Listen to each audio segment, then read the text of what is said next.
चा स्वागत करतोय फ्री टॉक्स पॉडकास्टमध्ये. आपली ही सिरीज आहे वेकअप टू रियालिटी आणि आजचे आमचे पाहुणे आहेत अजय सर.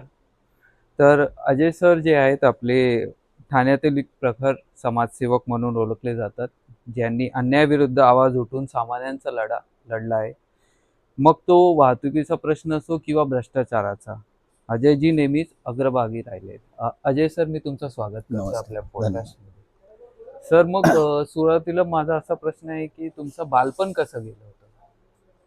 नॉर्मल फॅमिलीसारखं म्हणजे तुमची मिडल क्लास. स्कूलिंग कशी होती? ठाण्यातच ठाण्यातच. शाळा आणि कॉलेज रत्नम कॉलेज भांडूपमध्ये. तर नॉर्मलच आहे. मी इंजिनिअरिंग फर्स्ट इयरपर्यंत केलं आहे. त्यानंतर मी ड्रॉप घेतलं. त्यानंतर मी अच्छा. बिझनेसमध्ये वळलो येस. आणि माझे वडिलांचं केबलचं बिझनेस होतं. ते 1-2 वर्ष केलं. त्यानंतर रिअल एस्टेट बिझनेस, वेगवेगळे बिझनेस, शेअर मार्केट आणि अशा वेगवेगळ्या याच्यामध्ये मी बिझनेस करतच चाललो आहे. आत्ताही बिझनेसमॅन म्हणूनच आपली म्हणजे ओळख आहे तुमची. उदरनिर्वाह त्याच्यातूनच आहे. अच्छा. राजकारण हा वेगळा पार्ट आहे. त्याच्यामध्ये समाजामध्ये काही बदल घडवायचं असेल तर राजकारणाशिवाय ते करता येत नाही. हे लक्षात आल्यानंतर आम्ही त्या सामाजिक काम करत असताना राजकारण सुद्धा त्याच्यामध्ये करत आहे. करत आहे. तर जसं तुम्ही बोललं की तुम्ही एक तुमचं कॉलेज होतं भांडूपमध्ये. तर ते एक खूप स्ट्रिक्ट कॉलेज म्हणून ओळखलं जातंय. रत्नम कॉलेज ना? या हो, पण माझ्या वडिलांना असं वाटत होतं, की मला जेवढे स्ट्रिक्ट कॉलेजमध्ये टाकलं तर तेवढं तर मी तुमचा चांगलं एक हे करेन. कोणता एक चांगला अनुभव किंवा तुम्हाला ते मनात राहिलंय की कॉलेजमध्ये असं काही घडलं होतं? एक छोटासा काहीतरी? असं म्हटलं तर कॉलेजचं याच्यावरती म्हटलं तर खूप काही विषय आहेत. हो. पण रत्नम कॉलेज खूपच स्ट्रिक्ट कॉलेज आहे. कारण मी पण कनेक्ट करतो, कारण मी पण मेनन कॉलेजमध्ये होतो. हो, तर बरोबर. तर भांडूप भांडूप सेम. सेमच त्याच्यामध्ये. तर रत्नम कॉलेजमध्ये आम्ही कसं तरी पास झालोय तसं समजलं तर.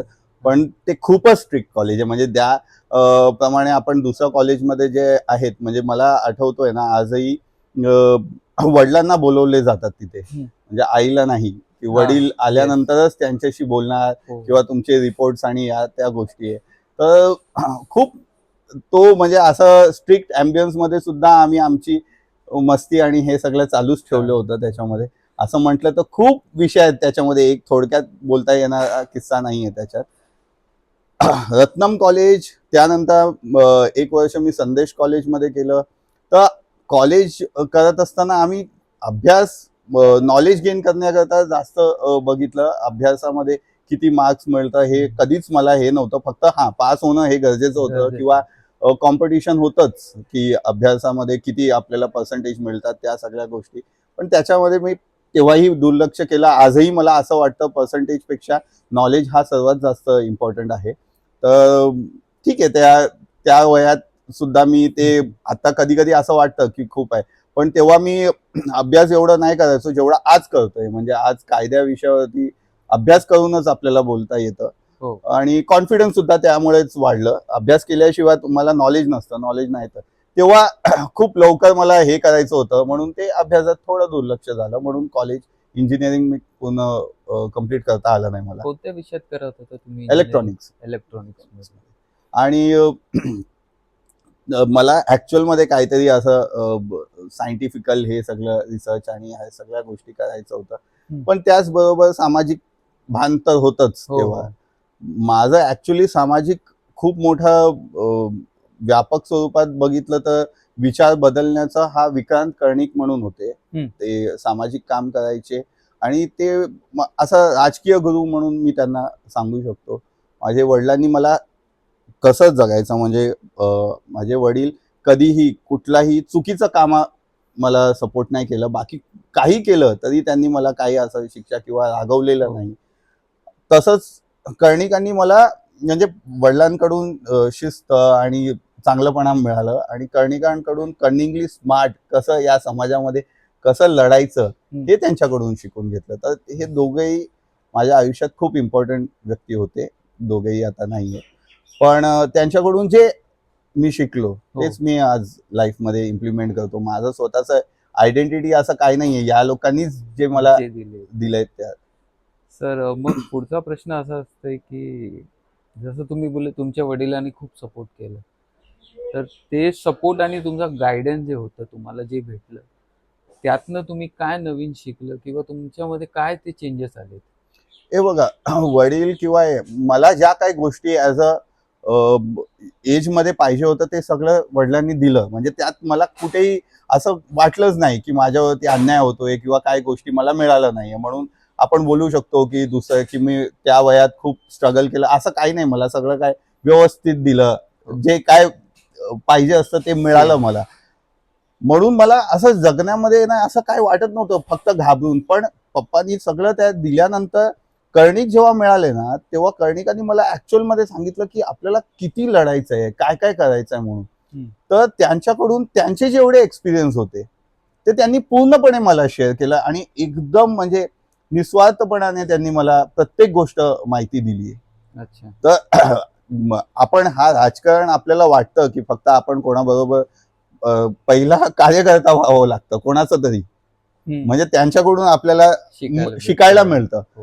तर तसं मी काय एकदम याच्यानी कॉन्फिडेंटली बोलू शकतो किंवा एकदम काय म्हणतात एक स्वाभिमानाने बोलू शकतो की मी विक्रांत कर्णिकांचं विचाराचं वारसदार आहे. आणि मी त्यांनी मला खूप काय गोष्टी म्हणजे मला आता कधी कुठला डिसिजन घेत असताना किंवा आपण हे बरोबर करतोय का चुकीचं करतोय का हे डिसिजन म्हणजे राजकीय याच्यामध्ये ठीक आहे करताना मला कधीही टेन्शन येत नाही, कारण ते एकदम सिस्टमॅटिकली मला त्यांनी समजवलंय काय बरोबर आहे काय चुकीचं आहे.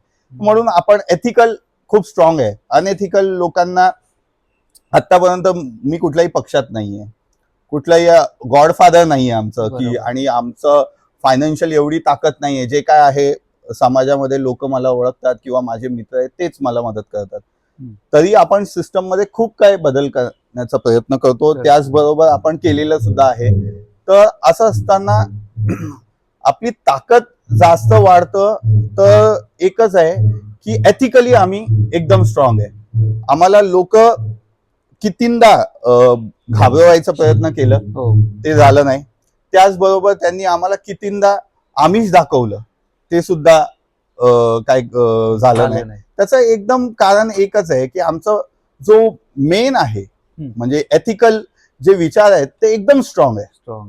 त्याला कोणी असं हे करू शकत नाही. म्हणजे एथिकल विषयावरती आम्ही चर्चाच होत नाही ना, घाबरवण्याचा संबंध पण येत नाही. तर क्लिअरिटी असल्यामुळे मला हे करता येतं.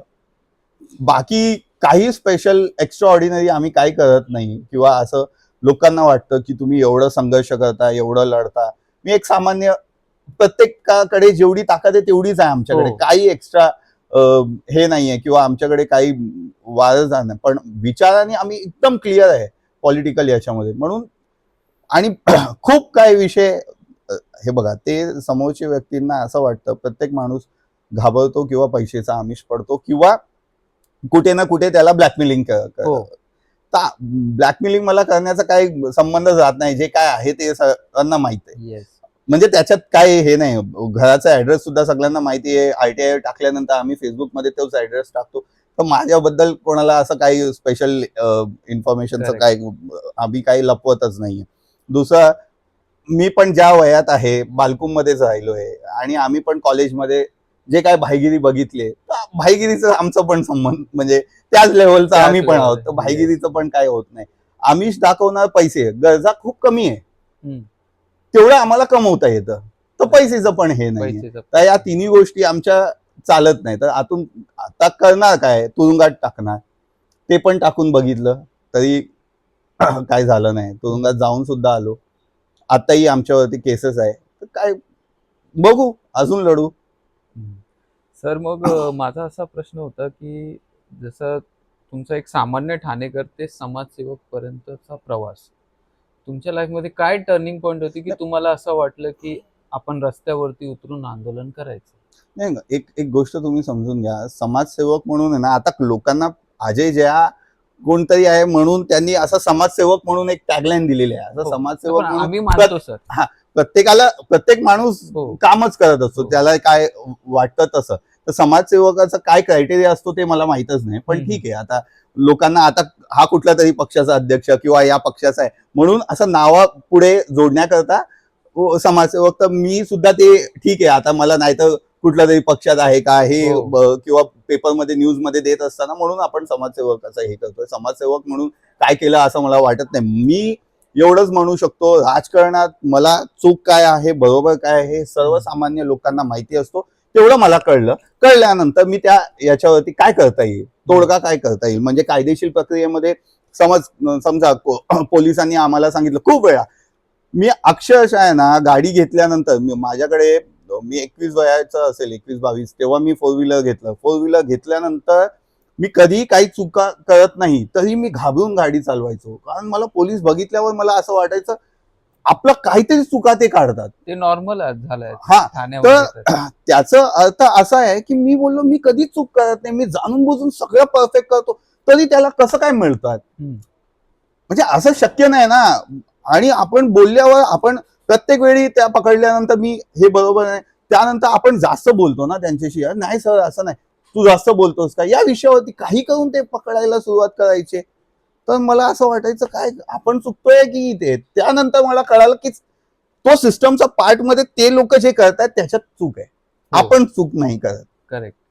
म्हणून त्यांना पाहिजे तसं तू वागत असशील, म्हणजे करप्शन करत असशील, पैसे देत असशील, तर तुला हे किंवा कायदा त्यांनी एवढ्या तरतुदी बनवल्यात त्यांना स्वतःला माहित नाही, पण ते आम्हाला सांगणार. आणि ते ठीक आहे, ते बरोबर आहे खोटं आहे हे सिद्ध करायला कोर्टात जायला लागेल. करेक्ट.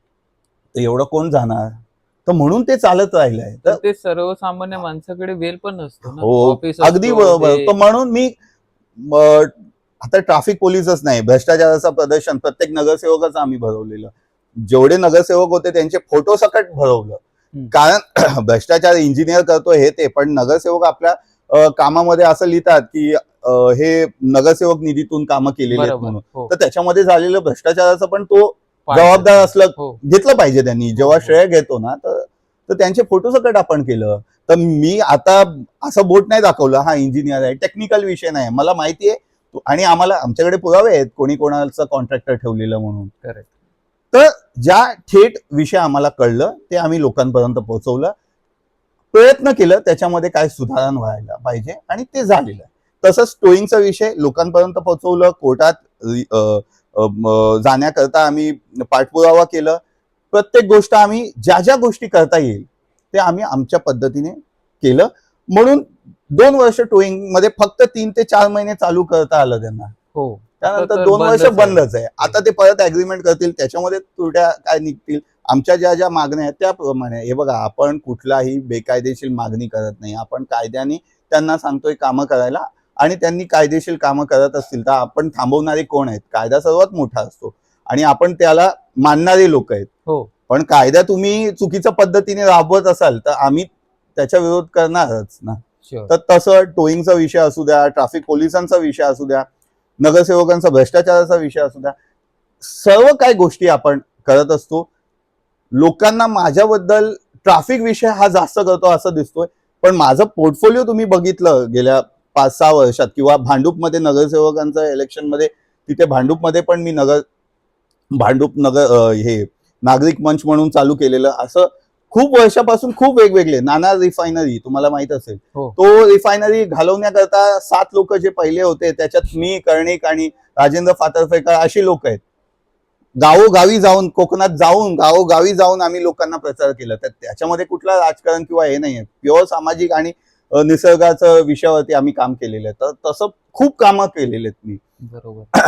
आता त्या कामामध्ये सर्वात जास्त लोकांना आवडलं किंवा त्यांचा राग जो तिथे दिसून आला, म्हणून ते टोईंग हा जास्त हिट होतोय, किंवा टोईंग म्हणा किंवा ट्रॅफिक विषयावरती. म्हणून लोकांना असं वाटतं की आजही ट्रॅफिक आहे, पण माझं प्रोफाईल बघितलं तर गेल्या 15 वर्षापासून आपण वेगवेगळ्या सोशल कामं केलेले आहेत ट्रॅफिक विषयावरती. आणि अजूनही खूप समाजामध्ये बदल, ज्या चुका आहेत ते खूप आहेत ना, त्या प्रत्येक याच्यामध्ये आपल्याला काय वाटतं किंवा दुसरं कोण करत असेल त्याच्यामध्ये आपण काहीतरी कॉन्ट्रीब्युट करू असं. पण ट्रॅफिक कसं झालंय की सर, ठाण्यातली एकदम फर्स्ट प्रायोरिटीची समस्या म्हणजे ट्रॅफिक झाली. एक ट्रॅफिक पोलीस आहे ना, ट्रॅफिक नाही रिझॉल्व्ह करत, मग याच्यामध्ये फाईन मारण्यासाठी एकदम सक्षम आहे. तो काय माहितीये का, तो आता ट्रॅफिकचं एक प्रॉब्लेम काय आहे की तो हायरार्की जो आहे त्याच्यामध्ये प्रॉब्लेम आहे. म्हणजे विचारच चुकीचा आहे. म्हणजे तिथे वरती जो बसलेले आहेत, बरोबर, म्हणजे कमिशनर लेवल किंवा हे, Yes. तर त्यांचं प्रायोरिटी काय असलं पाहिजे, किंवा मिनिस्ट्री किंवा ज्या लोकांना, तर ते आपण बसतो ना मीटिंग मध्ये, ते विचारतात अरे नो पार्किंगचं खूप प्रॉब्लेम्स होतो, किंवा सॉरी रॉंग वेचं समजा लोक रॉंग वे मध्ये येतात तिथे ऍक्सिडेंट होतो असं म्हणून, तर डिपार्टमेंट काय करतं, बघा आम्ही किती कामं केलेत, किती लोकांना फाईन मारलं. अरे फाईन मारणं किंवा डेटाबेस देणं हा नाहीये, रिझल्ट ओरिएंटेड असलं पाहिजे ना. करेक्ट. लोक का थांबत नाहीये, लोकांना का जावं लागतं, कारण तिथे कुठेतरी असं जागा आहे जिथे त्यांना डायरेक्ट जाता येत नाहीये किंवा ट्रॅफिक होतोय म्हणून ते दुसऱ्या मार्गाने जात आहेत, तर त्यांना आपण ते सर्व्हिस दिलेलं नाहीये, कळलं का, म्हणजे म्हणून ते वापरतात ना. तर ते लोकांवरती बघा, लोकच असे आहेत, म्हणून आम्ही तर आमचं काम करतोय, फाईन करतो, मिनिस्टर बोलतो अरे काय करणार एवढे फाईन मारलेत, म्हणजे हे फक्त डॉक्युमेंट मध्ये आम्ही काम करतोय म्हणून. भ्रष्टाचार करायचं असेल, पैसे खायचं असेल, पैसे लपवायचं असेल, त्याच्यामध्ये ते डोकं लावतात. लोकांना सर्व्हिस काय द्यायचं त्याच्यामध्ये ते काही डोकं लावायचं करत नाहीये. तर अशा पद्धतीने सिस्टम लोकांना फक्त एक विचारलं तर आमच्याकडे डॉक्युमेंट, आम्ही किती काम केलं, म्हणजे गधा काय असतं, तर गधा काम खूप करतो, बरोबर, तसं आहे, हे काम खूप करतात, दाखवतात. बघा दिवसभर मी सकाळी निघतो आणि संध्याकाळपर्यंत, तर कुठल्याही ट्रॅफिक पोलिसांना विचारा, बोलतो साहेब आम्हाला सुट्टी मिळत नाही, सकाळपासून संध्याकाळपर्यंत काम करतो, पण काम काय करतो, बरोबर, किती इम्प्लिमेंटेशन मध्ये, आणि त्याच्यात काय फायदा होतोय, फायदा आम्हाला सांगा ना. म्हणजे कसं आहे, तुम्ही कुठल्याही कॉर्पोरेट कंपनीमध्ये कामं केलेत तर कंपनी तुम्हाला कामचं टाइम तर बघतच, पण तुमचं प्रोडक्टिव्हिटीमध्ये बघतं ना. इथे आमदार, नगरसेवक किंवा सिस्टम मधला जो अधिकारी आहे त्याचा प्रोडक्टिव्हिटीवरती हिशोब नसतं ना. तर ते प्रॉब्लेम आहे आपल्या याच्यामध्ये, म्हणून आपण त्याच्यामध्ये त्यांना सांगावं लागतं, त्यांना त्या गोष्टी, पण त्यांना राग येतं की त्यांना असं वाटतं, त्यांच्या मानसिकतेत मी बघितलं, आता पोलिसांचं बघितलं की जेवढे पोलीस रिक्रूट करायला असतात ना, ते आपल्यासारखे असतात, यंग पोरं, एकदम असे घाबरून तिथे झोपतात रस्त्यावर, आणि 50 काय 10,000 लोक येतात साकेत कॉम्प्लेक्स मध्ये, आणि त्याच्यामध्ये काहीतरी लोक असतात. मी बोललो ह्याच्यातच एक पोलीस असतो ना, तो आल्यानंतर त्याच्यामध्ये एवढं गुळमी कुठून येतं, म्हणजे तो बोलतोच, पोलीस झाल्यानंतर एकदमच गुळमीत बोलतो, म्हणजे असं का होतो, म्हणजे तो कॅरेक्टर चेंज होतो, तो आपल्यासारखाच एक माणूस असतो अचानक, आणि त्याला कायद्याचं ज्ञान आल्यानंतर तो उलट नम्रपणाने बोललं पाहिजे ना, ते उलट होतं, त्याला ते असं वाटतं माझ्याकडे जास्त पॉवर आलं, जास्त पॉवर आल्यानंतर. आता मला पहिला कसं आहे, मला खूप कमी व्हॉट्सअप युनिव्हर्सिटी सारखंच माझं पण नॉलेज होतं ना, तेव्हा मी खूप हायपर व्हायचो की असं नाही तसं नाही म्हणून. जेवढा आपण अभ्यास केल्यानंतर तेवढं शांत होतो माणूस.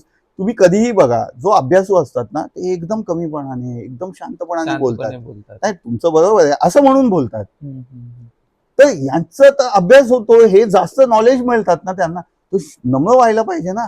ज्यांना माहित नाही तेच अग्रेसिव्ह होतात ना, अग्रेसिव्ह होतात म्हणजे ते त्यांचा प्रॉब्लेम आहे. त्यांना वाटतं की जोरात बोलणं म्हणजे, किंवा अग्रेसिव्ह हा सिम्पटम काय आहे, तुम्ही कॉन्फिडेंट नाहीये, येस बरोबर, तेव्हा अग्रेसिव्ह होतो ना, बरोबर, म्हणजे एक नॉर्मल याच्यामध्ये, बाकी अग्रेशन वेगळ्या पद्धतीने की होतच नाहीये तो.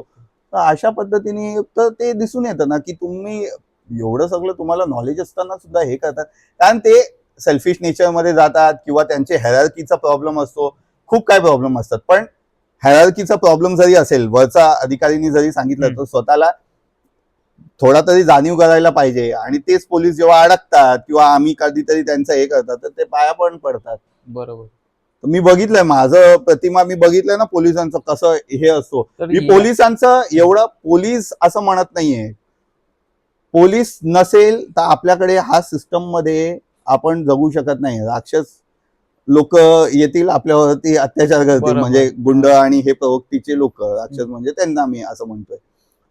पण पोलीस हा सिस्टम मधला भाग आहे, आणि पोलीस असणं किंवा ज्यांना आपण पॉवर देतोय की बाबा तुमच्याकडे शस्त्र किंवा पॉवर देतो ज्या कायद्याचा, तर तुम्ही आमचं रक्षण करा, पण त्याच्यामध्ये पण ते चुकीचं हे करत असतील, आणि ते आमच्या विरोधात, म्हणजे ज्यांनी त्याला पॉवर दिलं, त्यांनी त्याला अधिकार दिलं की आम्हाला सांभाळा, तर त्यांनीच त्याचा दुरुपयोग केला, तर ते चुकीचं आहे. चुकीचं पोलिसिंग, पोलीस सिस्टम हा चुकीचा नाहीये, पोलीस हा चुकीचा नाहीये. म्हणजे 100 पैकी आपण असा आकडा काढू शकत नाही किती चांगले आहेत किती आहे, चांगले सगळे चांगले असू शकतात. माझं असं आहे की सगळे वाईट पण असू शकतात, कारण तुम्ही त्या हायरार्कीमध्ये तुम्ही जे बेसिक करायला पाहिजे ते करत नाहीये. तर तसं आहे. तर कोण चांगलं आहे वाईट आहे हे बोलणं मी कोण नाहीये तसं. पण त्यावेळी त्यांनी जे कृत्य केलं ते चुकीचं आहे की बरोबर आहे हे आपण बोलू शकतो, त्याला आपण जज करू शकतो. Correct. त्याचा ओव्हरऑल कॅरेक्टर नाही आहे, हा पोलीस झाला तर हा चुकीचाच असेल असं नाहीये, किंवा पोलीस आहे म्हणून तो चांगलाच आहे असं नाहीये. एक इव्हेंट आहे ना, त्या इव्हेंटमध्ये त्यांनी काय घटना किंवा काय केलंय त्याच्यावरती आपण बोललं पाहिजे. आता ट्रॅफिक पोलीस आहेत, चांगलं काम करतात, कधी ऍक्सिडेंट झालं तर स्वतः हे करतात, ऍम्ब्युलन्स हे ते. तर तो इव्हेंट मध्ये तो पोलिसांनी जे काम केलं तो एकदम चांगलं आहे. पण त्याचबरोबर कुठेतरी दुसऱ्या ट्रॅफिक पोलिसांनी पैसे खाल्ले तर कसं आपण हे जज करणार ना. तर आपण हा वेगवेगळा क्रायटेरिया आहे ना, हा चांगला आहे हा वाईट आहे असं, हा पोलीस डिपार्टमेंट चांगलं आहे पोलीस वाईट आहे असं, मी पोलिसांविरुद्ध किंवा सिस्टम विरुद्ध बोलतो म्हणजे काय ते वाईटच आहे असं नाहीये. त्या टायमाला त्यांनी काय कृत्य केलं ते वाईट आहे असं आमचं म्हणणं आहे. आता टोईंग हा चुकीचा नाहीये, कारण लोक कुठे पण बेशिस्तपणाने गाडी लावू शकतात, पण त्याची प्रक्रिया आहे, त्याला जागा तिथे अवेलेबल असेल टोईंगचं म्हणजे सॉरी पार्किंगचं, आणि तरी त्यांनी रस्त्यावर पार्क केलं तर चुकीचं आहे. आणि जाणून बुजून त्यांनी भाईगिरीमध्ये किंवा आमचं लोकल एरिया म्हणून रस्त्यावर कुठेही गाडी पार्क केलं तेही चुकीचं आहे. तर टोईंग हा चुकीचा आहे, त्याच्यामध्ये दिलेलं सिस्टम परफेक्ट करा. आपण सिस्टम वरती बोलतोय, आपला कुठनाचा इंडिव्हिज्युअल याच्यामध्ये एवढं मोठं ठाणे महानगरपालिका तर बदलापूर पर्यंत टोईंग आपण बंद होत केलंय ना. नाही, माझा प्रश्न आहे की पार्किंग का उपलब्ध करून नाही देत, ते म्हणजे का असं काय झालं? आपण स्मार्ट सिटी नाही, स्मार्ट सिटीचं काय म्हणून आपण पुढे जात आहोत. 50 वर्ष 100 वर्षाचा आहे ना एक प्रोग्राम असतं डेव्हलपमेंटचं. आपण एकदम आता चायनीज सारखं झालं की बाबा लवकर लवकर पाहिजे असतं, म्हणजे समजलं ना. तर ते डीपी प्लॅन खूप टेक्निकल विषय आहेत ते, आता आपण एका याच्यामध्ये बोलता पण येणार नाही, आणि ते काहीतरी आपण बोललो म्हणून ते होत नाही तसं. तर हा खूप कॉम्प्लिकेटेड विषय आहे, एकाच याच्यावरती बोलता येणार नाही. सिम्पल मध्ये हे बघायचं आहे की आपण ज्या सिस्टम मध्ये पहिला जो फ्युचर प्रॉस्पेक्टस सिस्टम डेव्हलप व्हायचं ना, तेव्हा आपण 100 वर्षाचा पुढचा कालावधीचा विचार करून डेव्हलपमेंट करायचो. बरोबर. हो. आता काल त्यांनी खड्डा हे केलं, रोड बनवलं, आणि नंतर त्याला कळतं अरे पाईप टाकायचंय म्हणून. तर हा सिस्टम आणि त्याच्यात मध्ये फरक आहे ना. 100 वर्षाचा प्लॅनिंग करून ते एक डेव्हलपमेंट करायचे, आणि आता डेव्हलपमेंट केल्यानंतर अरे त्याच्यामध्ये त्रुट्या निघतात. तर तसं प्रॉब्लेम आहे. पार्किंग जागा आहे, तिथे कोणीतरी अतिक्रमण केलं, कोणीतरी तिथे हडपलं, त्यानंतर तिथे SRA बनवून दिलं, ती जागा गेली. रोड छोटे होतात, छोटे होतात मग अतिक्रमण होतो किंवा छोटं होतो, इन्फ्रास्ट्रक्चर डेन्सिटी वाढतं, एका जागेवर जास्त लोक यायला सुरुवात करतात, कारण तिथे खूप काही सोयी सुविधा आहे. दुसऱ्या बाजूला मोठी जागा रिकामी आहे पण तिथे सोयी सुविधा नाहीये. तर ह्या सगळ्या गोष्टीला मॅनेज करणं, इम्प्लिमेंट करणं हेच स्मार्टनेस आहे. ते स्मार्ट पीपल लोकांनी केलं तर तो स्मार्ट सिटी होतो. नाव दिल्यावर स्मार्ट होत नाही. बरोबर. म्हणजे नाव दिलं किंवा पैसे दिलं तर स्मार्ट झालं का आपला? म्हणजे उद्या तर आपण सर्वात चांगलं ठाणे असं म्हणून म्हणायचं पूर्ण देशात जगात, तर होत नाही ना तसं. हे नामकरण करायचं, कॉन्फिडन्स वाढवायचं, निधीचं हे करायचं, म्हणजे लोकांना कॉन्फिडन्स वाढत असेल म्हणजे हा मार्केटिंग स्कीम आहे. म्हणजे आज इथे हिरानंदानी किंवा लोधा किंवा इकडचं फ्लॅटचं रेट वाढवायचं असेल तर काहीतरी इथे नवीन येतं, स्मार्ट करतोय असं मेट्रोच्या नावाने पण हे करायचं, तसं आहे. तर रियालिटी खूप वेगळी आहे त्याच्यात. तर मला असं विचारत होतं सर की तीनाथ नाक्यामध्ये ज्या दिवशी तुम्ही एक आंदोलन केलं होतं CP ऑफिसच्या समोरच ट्रॅफिकच्या, तुम्हाला भरपूर लोकांनी सपोर्ट केला त्या दिवशी. म्हणजे मी नवी मुंबईचे लोकांना पण त्यांचं बाईट ऐकलं होतं, ते बोलत होते की आम्ही अजयला सपोर्ट करतो. पण मी असं बघितलं की तुम्ही गाडी घेऊन आलो आणि तुम्ही मधोमध रस्त्याचे ते थांबवले आणि तुम्ही त्यावरती बसून बोलले तुम्हाला जे करायचं करा. तो कॉन्फिडन्स ते लोकांकडून आलेला जो आला होता लोकांकडून, आणि आपण काय करतोय ते सत्य होतं. तुमचा दृष्टिकोन कसा काय चेंज झाला, म्हणजे काय पॉझिटिव्हनेस तुम्हाला नाही, त्याचं कारण पण आहे ना. 1 आठवडा पहिला आम्ही तिथे लाईव्ह माहिती देत होतो, ते आमच्या अंगावर आले. बघितलं मी. तर ते पण video लोकांचं राग बघितले. आलं की तुम्ही एवढी हिंमत करू शकतात ना, लोक बाहेर आले. हो. तर लोक आल्यानंतर आपली ताकद वाढतेच ना. हम्म. आम्ही तर शिस्तीत बोलायला आलो, ते जसं त्यांची ताकद दाखवत होते. ज- आम्ही ताकद नाही दाखवलं, पण आम्ही हे म्हटलं की बाबा आता तुम्हाला काय करायचं आता करा. बरोबर. याच्या गुर्मी नव्हती आमची किंवा त्यांना चॅलेंज नव्हतं, पण आणि ते पण त्याच पद्धतीने एवढे पोलीस फोर्स आणि हे ते, आणि त्यांच्याशी आपण चर्चा केली ना समोर समोर. पण ते तुम्हाला एक गुन्हेगार म्हणूनच बघत होते ना, हा, की तर असे. त्यांना वाटत असेल आता आमच्या नजरेने त्यांनी चूक केले तर ते आम्हाला गुन्हेगार दिसत होते. बरोबर. ते तयार नव्हते टोईंग बंद करायला. बंद नंतर करावं लागलं त्यांना. करावं किती महिने, लागलं. 2 महिने 3 महिने चालू ठेवले, नंतर बरोबर. बंद करावं लागलं. बरोबर. पण त्यांना समोर समोर प्रश्न विचारला ना. आम्ही गुन्हेगार असतो तर समोर आम्ही आलो असतो का? पण ते त्यांच्याकडे कॉन्फिडन्स होता ना, की तुम्ही चुकीचा करताय आता किंवा तुम्ही आपण चुकीचं वागताय बघा ना, त्यांच्यासमोर. तेवढं केल्यानंतर मी आलो ना, त्यांचं तर ड्युटी आहे. बरोबर. आम्हाला काय, आणि आम्ही सामान्य नागरिक. त्यांचा कॉन्फिडन्स किती मोठा असेल, हे बघा, दिसायला ते कॉन्फिडन्स होता, आतमध्ये तर सगळे कॉन्फिडन्स निघालेलं ना त्यांचा. बरोबर. एवढे लोक आलेत हो. पूर्ण आणि तो बोलतायत. धडाधड जाम झालेला. आणि बोलतायत लोक हो. की तुम्ही चुकीचं आहे म्हणून. तर लोकांचं चालणार आहे का त्यांचं चालणार आहे? ते त्यांच्या पण मनात. त्या त्या क्षणी किंवा त्या ठिकाणी दुसरा कोणताही राजकीय नेता आलेला नव्हता, दुसरा जो तुमच्या सपोर्ट मध्ये होता, की अजय या बरोबर आहे त्याच बघा, ठिकाणी. त्या राजकारणी का नाही आलेत हे त्यांचा इंडिव्हिज्युअल प्रश्न आहे. लोक आलेत ना, लोक आले. बस. आपल्याला काय, आपल्याला लोकं राजकारणाशी काय. ते बघून चांगलं वाटलं, की एक सामान्य लोकं आलेत, माणूस पण बस. एक ठाण्यामध्ये काय चेंज आणू शकतो. हेच मला खूप लोकांनी सांगितलं. त्यानंतर आम्ही इथे घोडबंदर रोडचं पण मशाल मोर्चा हो. काढला. हो. तर लोकांना असं वाटायचं की नेत्याशिवाय ते लोक येत नाही म्हणून. हम्म. नेत्याशिवाय पण आपण रस्त्यावर लोक आलेत आणू ना. शकतो आणि आलेत पण. म्हणजे आम्ही हो. त्याच्यामध्ये सहभागी झालो. हो, आम्ही हो. कॉल दिला नाहीये, ते लोकांनी सांगितलं. हम्म. तसं आहे. तर लोकांचे जेव्हा लोक असतात ना, तर पण आम्हाला मी एक अजून एक व्हिडिओ तुमचा पाहिलं होतं, माझीवाडा सिग्नलच्या ब्रिज खालती तुम्ही गेले, सगळे पोलीसवाले पळून गेले तिकडून. हा, ते आत्ताही होतं तसं. नॉर्मली होतं तुमच्या सोबत. तुम्ही काय विचारायला गेले तर सगळे गायब होतात हळूहळू. आता तुम्हीच बोलले ना, त्यांच्याकडे खूप कॉन्फिडन्स होतं हे ते. हा. तर त्याच दिवशी डीसीपी पंकज सिरसाट पण निघून गेले. त्यांनी पण जबाब दिला पाहिजे होता ना पूर्ण. ते अर्धवट बोलून निघून गेले. ते तुम्हाला स्टंटच करायचं, आम्हाला कशाला स्टंट करायचं. हा, ते नाही हे वाक्य शब्द होतं त्यांचं. वापरलं होतं की स्टंट कसलं स्टंट होतं? होता. स्टंट वंट नव्हतं ना. आमचं एक आंदोलन करण्याचा भाग असा होता की तो अटेन्शन सीक करायचं होतं, लोकांपर्यंत पोहोचवायचं होता हा विषय. हम्म. मीडिया अटेन्शन साठी होता. तर ते स्टंट तुम्हाला वाटत असेल तर पण स्टंटच आहे. त्यानंतरही तुम्हाला असं वाटतं की त्यांच्या किंवा ट्रॅफिक पोलिसांच्या मनात जे आधी होतं तेच आता सेम आहेत? नाही नाही, आता बघा ना, आता एक अजय किंवा आम्ही लोकांनी, अजय असं म्हणता येणार नाही, काय काही आम्ही लोकांनी केलेल्या विषयावरती आज प्रत्येक माणूस व्हिडिओ करतो आणि कॉन्फिडन्स वाढतं ना प्रत्येकाचं. हो. हेच आपल्याला पाहिजे ना. हा, करेक्ट. असं एका दिवसात काय चेंजेस होणार आहे म्हणजे का? एक शक्य नाही. सामान्य माणूस एक प्रश्न विचारू शकतो पोलीस. बरोबर बरोबर. आणि ते होत चाललं ना. आता आता पहिल्यासारखं राहिलेलं नाही हो सर. लोक विचारतात, कॉन्फिडेंटली बोलतात, आणि तो बदल होत जाईल. करेक्ट. त्याला वेळ लागेल. वेळ पण लागेल, होईल. वेळ लागेल, पण वेळ लाग. आपण बघा, खूप लोकांना असं वाटलं टोईंग बंदच होणार नाही, एवढी मोठी ताकद आहे त्यांची. काय आपण लोकांनी केलंय ना, हम्म.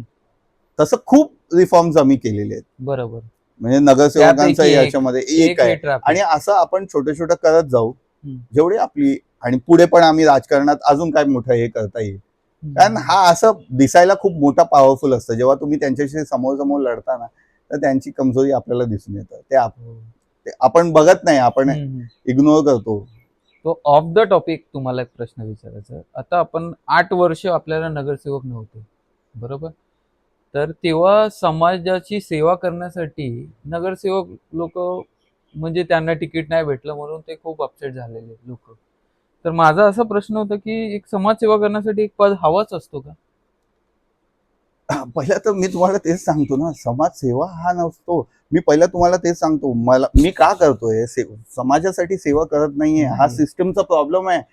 तो मला त्रास होतोय, तुम्हाला त्रास होतोय, मला त्रास होतोय, प्रत्येकाला त्रास होतोय. तर मी त्राससाठी आता दुसरं कोण बाबा मदत कर बोललं नाही, तर आपल्याला काय वाटतं, ते अधिकार आहे ते आपण करतोय, तसं आहे. तर नगरसेवक होणं तेव्हाच तू करणार असं होत असेल तर ते इनकेपेबल आहेत. बरोबर. नगरसेवकासाठी मी उभा नव्हतो. बरोबर. ठीक आहे, कारण मला माहित होतं की माझं कुठल्याही एका वॉर्डमध्ये वर्चस्व नाहीये. हम्म.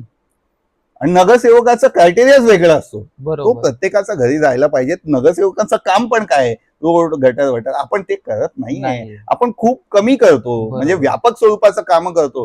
तर आपण त्याच्यामध्ये आपण महानगरपालिकेमध्ये गेल्यानंतर काही मोठा बदल घडवू शकतो, पण आपण ग्राउंडमध्ये कमी आहोत ना, हे मान्य करायला पाहिजे ना. ते तर आहे. कुठेतरी माझं स्किल वेगळं आहे, तर त्याच्यामध्ये तर मला जिथे मिळेल, म्हणजे आमच्यासारख्या लोकांसाठी ते स्वीकृत आणि हे सगळे ठेवलेले आहेत, ते तर आपल्याला मिळणार नाही. बरोबर. बरोबर, आतमध्ये घुसू देणारच नाही नाही ते. देणार. पण ठीक आहे, त्यात आपण काय बोलू शकतो ना त्याच्यातला. पण दुसरा मार्ग आहे ना करायला. काय स्पेशल पॉवर काय मिळतं, नगरसेवक झाल्यानंतर त्याला 1 करोड रुपयाचा निधी मिळतो, बरोबर. ते पण पाठपुरावा केल्यानंतर लोकांचा आपण करून घेऊ शकतो, बरोबर. करेक्ट. निधी म्हणजे फक्त तो डिसाईड करू शकतो, 1 करोड 1.25 करोड रुपयाचा निधी आहे वर्षाचा. त्यानंतर तो प्रश्न विचारू शकतो, त्याची पण किती कॅपॅसिटी आहे त्याच्यावरती निर्णय घेतात की ऑब्जेक्शन मिळणार का नाही. पाठपुरावा मी केल्यानंतर तसंही ते थांबतं, बरोबर. आम्ही कोर्टात जातो. तर हो. मला कसला त्या नगरसेवकांचं ते तर आहे. हे समजा. त्याचबरोबर पगार किती आहे त्याच्यामध्ये, तर तेवढे पैसे मी ऍक्च्युअल मध्ये नगरसेवक मध्ये करण्यापेक्षा मी बाहेर पैसे कमवू शकतो, तर कमवू पगारासाठी पण नाहीये. बरोबर. उलटा तर पगार हा. नाहीच आहे ना, उदरनिर्वाह नाहीच आहे. फक्त ते लोकांना असं वाटलं नगरसेवक म्हणजे मोठे आहे. आता हे चेंज होतोय, हळूहळू. हळूहळू चेंज होतोय. तर तो एक रिफॉर्म येतोय. पण मला एक अजून एक प्रश्न होता. 2023 ला तुम्हाला एक अटक झाली होती. एका प्रशांत कॉर्नरच्या काहीतरी प्रॉब्लेम मध्ये, बरोबर. ठीक आहे.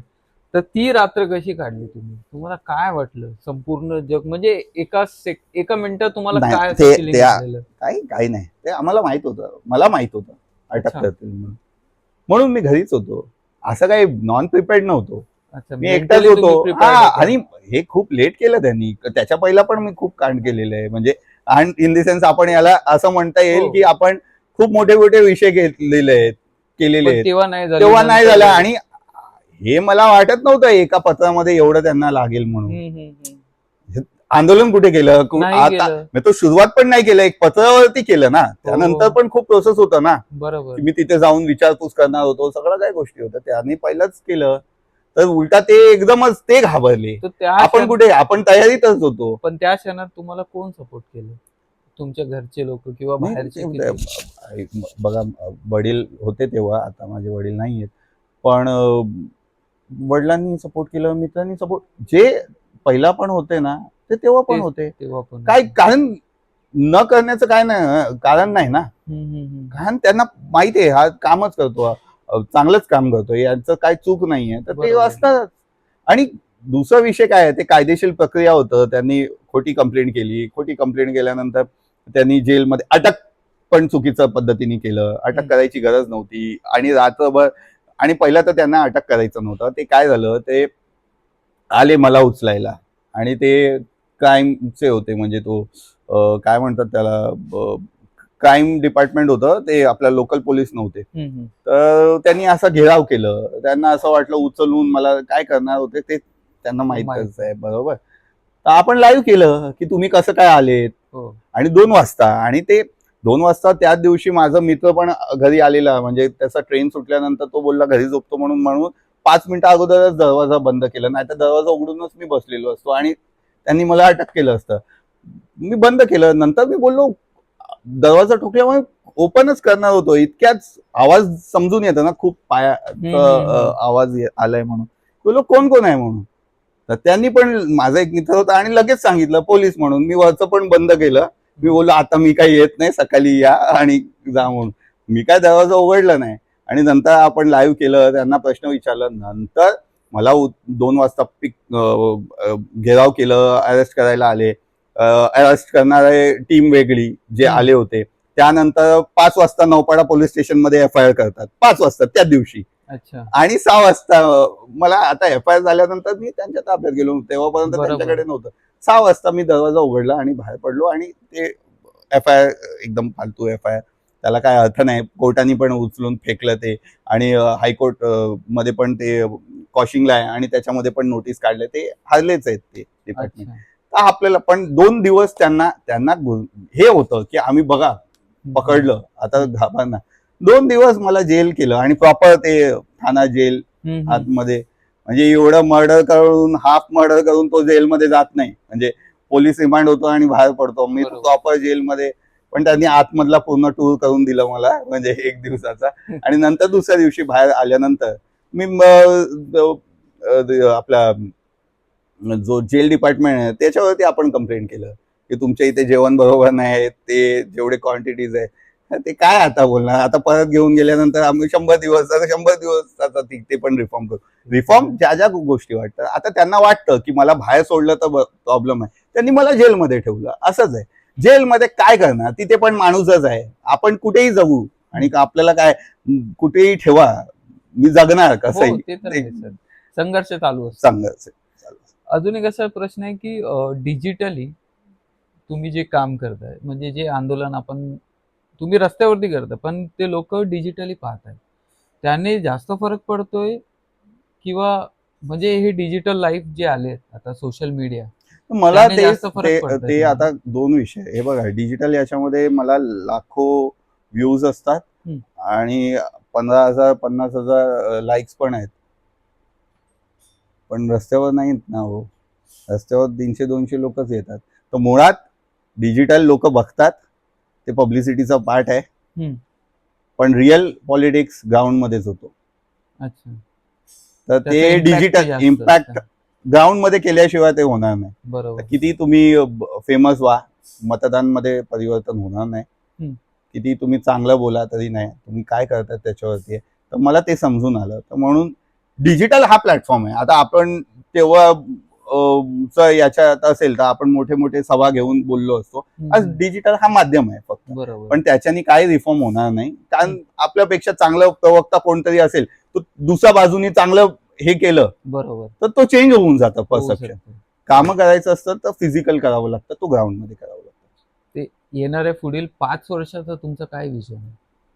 म्हणजे काहीतरी मी घडवायचं. खरं सांगू ना, मी हा. ऍक्च्युअल मध्ये 1 वर्ष 2 वर्ष 5 वर्ष असं काहीच विचार करत नाही. अच्छा. कारण मला असं वाटतं ना की मला असं 2 वर्ष 1 वर्ष असं वाटतं आपण राहणार आहे की नाही. म्हणजे असं खरं नाही की कोण मला मारणार, असं विचारच तसं जात नाही. कारण आपल्याला असं वाटतं ना, मी बघितलंय ना, खूप एकदम स्ट्रॉंग असतो तो निघून जातो किंवा. तर मला असं वाटतं की जे काय करायचं असतं ना, हे प्रॉब्लेम आहे ना, आता करता येईल. तसं आहे. तर माझी ताकद जेवढी आहे ना तसं, तर मला काही वाटतं तसं करतो. तर आपण खूप करायचंय चांगलं, एवढं माहिती आहे. पण असं काही हे नाही 5 वर्षातच हे व्हायला पाहिजे, कारण त्यानंतर पण हे झाल्यानंतर हे पुढचं आपण करतच जाऊ असं. फायनली आपण एक रॅपिड फायर क्वेश्चन राऊंड घेऊ. तर हे स्पॉन्सर्ड आहेत आपले सनस्कॅन सेंटर तलावपाली. तिकडे open MRI with AI technology approved सगळे फॅसिलिटीज आहेत.